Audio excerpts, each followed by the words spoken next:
नमस्कार, मैं श्री राजेश इंडोलॉजी के इस सत्र में आप सबका स्वागत करते हैं। बीते रविवार की आधी रात के बाद पाकिस्तान के बलूचिस्तान में बलूचिस्तान लिबरेशन आर्मी ने 130 पाकिस्तानी सेना के जवानों को मार गिराने का दावा किया। कल 26 अगस्त को इस बाबत बीएलए ने एक प्रेस रिलीज जारी कर इस हमले की जिम्मेदारी ली है।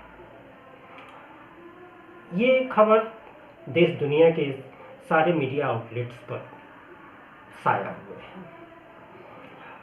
आज की ताज़ा खबर ये है कि 27 तारीख के भोर में, अभी रात ही थी, तब पाकिस्तानी सैनिक जो हैं वो बलूचिस्तान के किसी इलाके में जा रहे थे, लेकिन जब बलूचिस्तान लिबरेशन आर्मी से उनका पाला पड़ा तो वो दोनों हाथ उठाकर सरेंडर कर गए।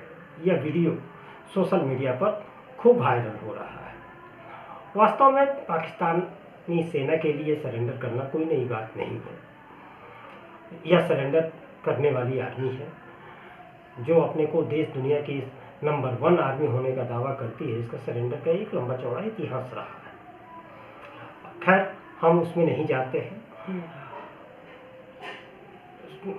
बीएलए ने तो 130 सैनिकों के मार गिराने का दावा तो किया ही है, लेकिन अनुमान ये भी लगाया जाता है कि यह संख्या और ज़्यादा हो सकती है।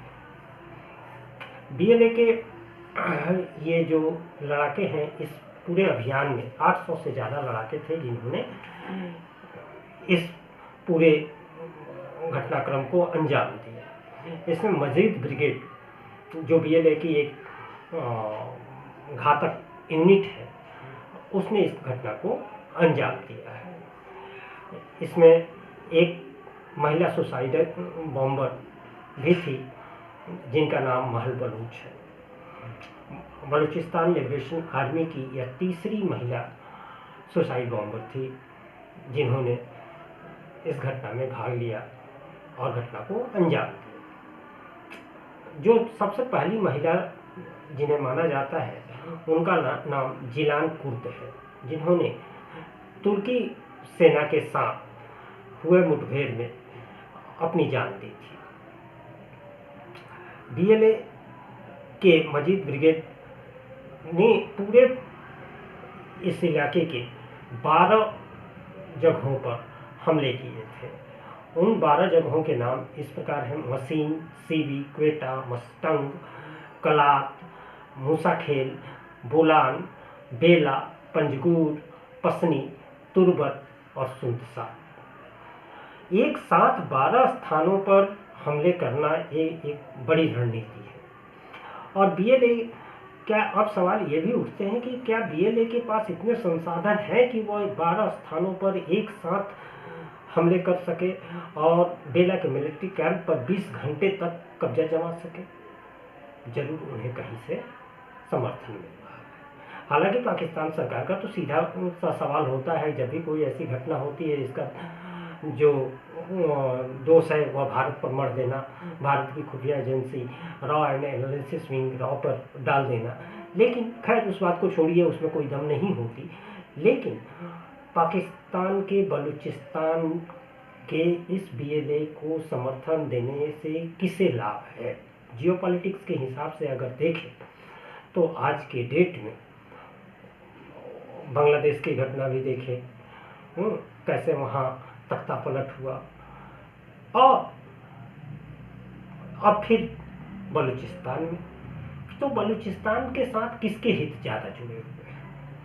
तो सीधा सीधा एक ही जगह नजर जाता है और वो है अमेरिका। अमेरिका को चीन को काउंटर करने के लिए इस पूरे रीजन में एक उसे जगह चाहिए ये अपना बेस बनाने के लिए। पहले प्रयास ये हुआ कि बांग्लादेश में बनाई जाए, एक आइलैंड को लेकर चर्चा चली, जिसके बारे में बांग्लादेश के पूर्व प्रधानमंत्री शेख हसीना ने कहा भी था कि एक व्हाइट मैन ने हमसे एक आइलैंड मांगा था जहां वो अपना बेस बनाना चाहते थे, लेकिन हमने उससे ना कर दिया। और ना करने का नतीजा आज हम सब के सामने है कि कैसे वहाँ तख्ता पलट हुआ। इसी तरह इसके पहले इमरान खान ने भी एक साइफर लहराते हुए कहा था कि जब मैंने अमेरिका को एब्सोल्युटली नॉट बोला तो उन्होंने हमारी सरकार गिरा दी। तो कुल मिला के ये लगता है कि बलूचिस्तान में अगर अमेरिका को एक बेस बनाने की जगह मिल जाती है तो वहाँ से वह ईरान को भी काउंटर कर सकता है, रसिया पर भी नज़र रख सकता है, अफगानिस्तान पर नज़र रख सकता है, चाइना को भी काउंटर कर सकता है और गाहे बगाहे भारत पर भी आँख तरस सकता है। तो पाकिस्तान का बलूचिस्तान अमेरिका के लिए काफ़ी महत्वपूर्ण है।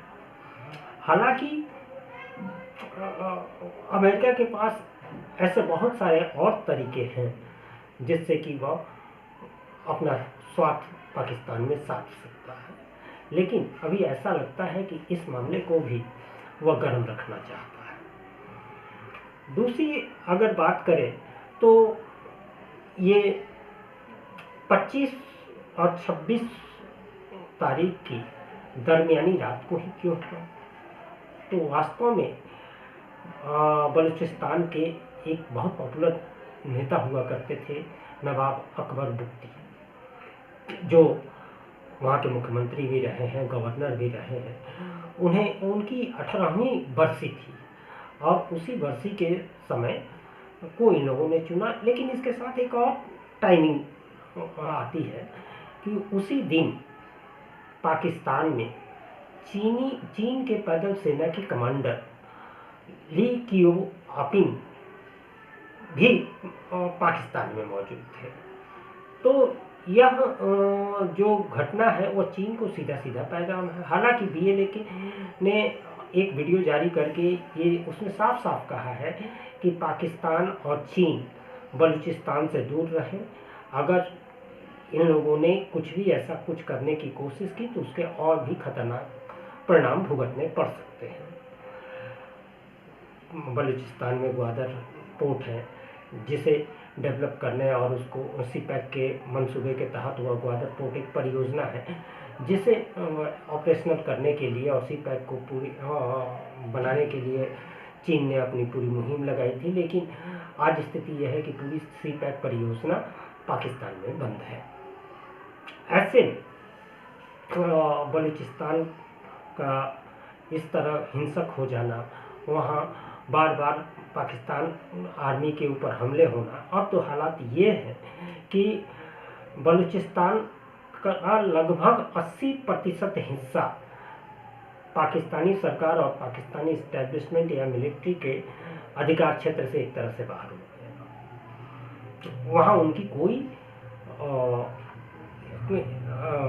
प्रभाव नहीं है। उन इलाकों पर, वहाँ के चेक पोस्ट पर, वहाँ के मिलिट्री कैंप पर एक तरह से BLA ने पूरी तरह से कब्जा जमा लिया है। अब इसी से अंदाजा लगाया जा सकता है कि बेला मिलिट्री कैंप पर 20 घंटे तक BLA के लड़ाकों ने कब्जा जमाए रखा और पाकिस्तानी सेना उसे 20 घंटे तक कुछ नहीं कर पाई, हाथ पर हाथ धरे रहे, बैठे रहे। तो वहाँ की जो वहाँ के बारे में हम बार बार ये कहते थे कि पाकिस्तान टूटने की कगार पर है, टूटने की कगार पर है, लेकिन अब टूटने की कगार पर नहीं है बल्कि टूटना उसका शुरू हो चुका है। यह स्थिति केवल बलूचिस्तान में ही नहीं, खैबर पख्तूनख्वा के बहुत सारे इलाके जो कबायली इलाके हैं वहाँ भी पाकिस्तानी सेना की चलती नहीं, पाकिस्तानी सरकार की चलती नहीं है। खैबर पख्तूनख्वा के जो मुख्यमंत्री हैं वो बार बार फेडरल गवर्नमेंट को हड़काते रहते हैं। चित्राल वगैरह का इलाका है जो पूरी तरह से पाकिस्तानी सत्ता प्रतिष्ठान के अधिकार क्षेत्र से बाहर हो गया, वहाँ वो लोग जा ही नहीं पाते। सिंध में भी आग सुलग रही है, कभी भी कोई बड़ा हादसा हो सकता है। और इस तरह देखा जाए तो पाकिस्तान टूटने की कगार पर नहीं बल्कि पाकिस्तान का टूटना शुरू हो गया है। हालांकि BLA ने पुलिस के और लेवी फोर्स के कुछ लोगों को अरेस्ट करके अपने कब्जे में रखा है, उनका कहना है कि ये पुलिस और लेवी वाले उनके दुश्मन नहीं हैं, चूँकि वो बलूची हैं और वो उनके साथी हैं, लेकिन चूँकि सरकार का काम कर रहे हैं और उनके काम में दखल दे रहे हैं, इसलिए उन्हें अरेस्ट करके रखा है। अगर देखा जाए तो पूरे बलूचिस्तान में ऐसे 20 ग्रुप्स हैं जो आज़ादी की बिगुल फूके हुए हैं। इन 20 ग्रुप में कुछ ऐसे ग्रुप भी हैं जो मजहबी आधार पर हैं, शियाओं के अलग ग्रुप हैं, सुन्नियों का अलग ग्रुप है। तो लेकिन एक मुद्दे पर वो एक मत है, और वो मुद्दा है पाकिस्तान से अलग बलूचिस्तान का एक स्वतंत्र देश बनाना। वास्तव में अगर बलूचिस्तान के इतिहास की बात करें तो बलूचिस्तान 4 रियासतें थीं बलूचिस्तान में। उन 4 रियासतों में से मकरान, लासबेला और खार, ये 3 रियासतें जो थी 1947 में जब पाकिस्तान बना, उस समय ये पाकिस्तान के साथ विलय कर गई। लेकिन कलात जो रियासत थी तो वह विलय के लिए तैयार नहीं था और वह एक स्वतंत्र देश के रूप में ही रहना चाहता था। लेकिन धीरे धीरे बातचीत दोनों पाकिस्तान के जिन्ना के साथ और कलात के प्रिंस के साथ, राजा के साथ बातचीत होते होते एक नतीजे पर पहुंचा और 27 मार्च 1948 को कलात का पाकिस्तान के साथ विलय हो गया। लेकिन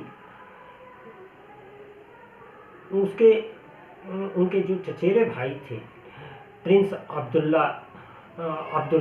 करीम और मोहम्मद रहीम, इन दोनों ने उसी दिन बगावत कर दी, लगभग हजारों की सैनिक लड़ाकों के साथ, और उसका नाम दिया दोस्ते झालावन। इस दोस्ते झालावन में इन दोनों प्रिंसेस को हार का मुंह तो देखना ही पड़ा और ये अफगानिस्तान भाग के चले गए। लेकिन बहुत सारे दिनों के बाद फिर पाकिस्तान ने उन्हें गिरफ्तार कर लिया, गिरफ्तार करके जेल भेज दिया। 1970 में पाकिस्तान ने बाकायदा बलूचिस्तान को पाकिस्तान का चौथा प्रोविंस घोषित कर दिया और 1973 में जुल्फिकार अली भुट्टो ने बलूचिस्तान की सरकार को भंग कर वहाँ मार्शल लॉ लगा दी।